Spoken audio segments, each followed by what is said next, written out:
With a thunderous welcome to the Honorable Deputy Chief Minister of Andhra Pradesh, Sri Konidala Pawan Kalyan Kumar Garu. రాష్ట్ర ఉప ముఖ్యమంత్రి వర్యులు శ్రీ కొణిదెల పవన్ కళ్యాణ్ గారి సందేశం. గౌరవ ముఖ్యమంత్రి గారు అక్కడి నుంచి కాకుండా మీ మధ్యలో వెళ్ళి మాట్లాడమని నాకు సూచన చేశారు.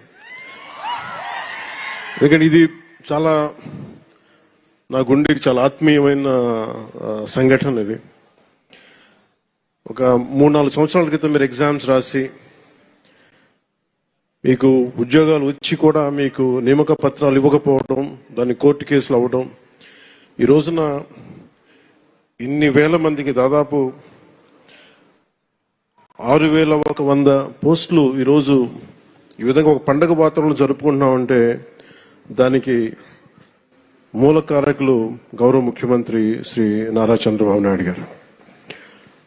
నేను మనస్ఫూర్తిగా వారికి కూటమి ప్రభుత్వం రావాలి అని ఎందుకు ఇంత తపన పడ్డాను అంటే, మీ బంగారు భవిష్యత్తు పాడవకూడదు. మీలో ఎంతమంది ఇందాక ఒక్కొక్కరితో కథలు వింటా ఉంటే మీ 6,100 మంది దాదాపు 4 లక్షల పైచిలుకు యువత ముందుకొచ్చి పోటాపోటీగా ఎగ్జామ్స్ ప్రవేశ ఉత్తీర్ణ పరీక్షలు చేస్తే దాంట్లో కేవలం 6,100 మాత్రమే సెలెక్ట్ అయ్యారు. అంత టఫ్ ఎగ్జామ్ ఇది. ఒక్కొక్కరు post graduation, BSc chemistry, MSc, MA, BSc computer science ఇవన్నీ చదువుకుని ఇంత చదువుకున్న వ్యక్తులు ఒక సమాజానికి రక్షణ ఇచ్చే ఒక కానిస్టేబుల్ ఉద్యోగానికి వచ్చినందుకు మీ అందరికీ పేరు పేరున హృదయపూర్వక ధన్యవాదాలు తెలుపుకుంటా ఉన్నాను. ఇది నాకు ప్రత్యేకించి మొన్న ఈ మధ్యన గౌరవ ముఖ్యమంత్రి గారి సూచనలతోటి ఆయన అసెంబ్లీలో మేము మన ప్రమాణ స్వీకారం చేసిన తర్వాత మొట్టమొదటి అసెంబ్లీలో మేము ఒక మాట ఇచ్చాం.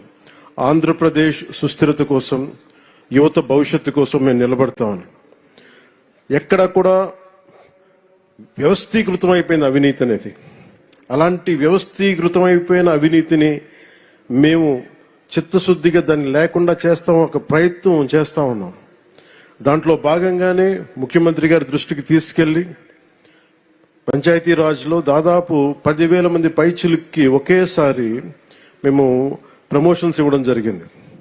ఇది ముఖ్యమంత్రి గారి దార్శనికతకి, వారు పంచాయతీరాజ్ వ్యవస్థలో ఎలాంటి అవినీతి లేకుండా ముందుకు తీసుకెళ్లిన వారి సలహాలు, సూచనలే నేను 10,000 మందికి మేము ఒకేసారి ప్రమోషన్లు ఇవ్వడం జరిగింది.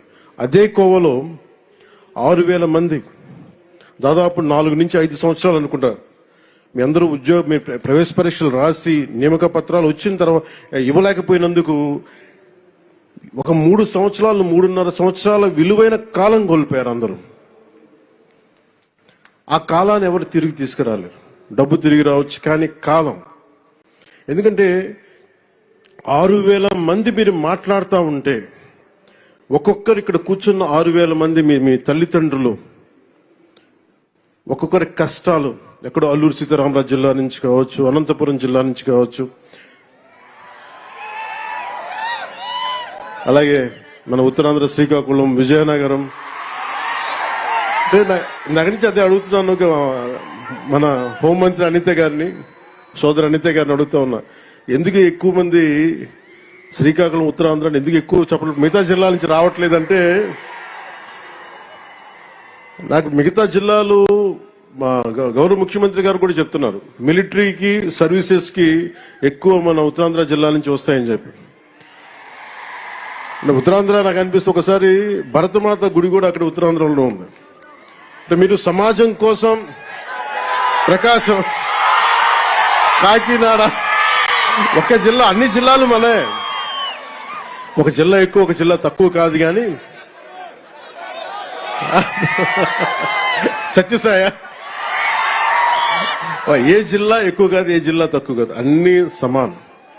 గౌరవ ముఖ్యమంత్రి గారు ఎంత ప్రేమ లేకపోతే మీ సత్యసాయి జిల్లాకి ఎన్ని పరిశ్రమలు పట్టుకొచ్చారు, అలాగే ఎంత ప్రేమ లేకపోతే మన ప్రకాశం జిల్లాకి జేజేఎం పట్టుకొస్తారు. ఏ జిల్లా, అక్కడ బాపట్ల, గుంటూరు అర్బన్ అంటున్నారు, అనకాపల్లి, తిరుపతి ఒకటా రెండా?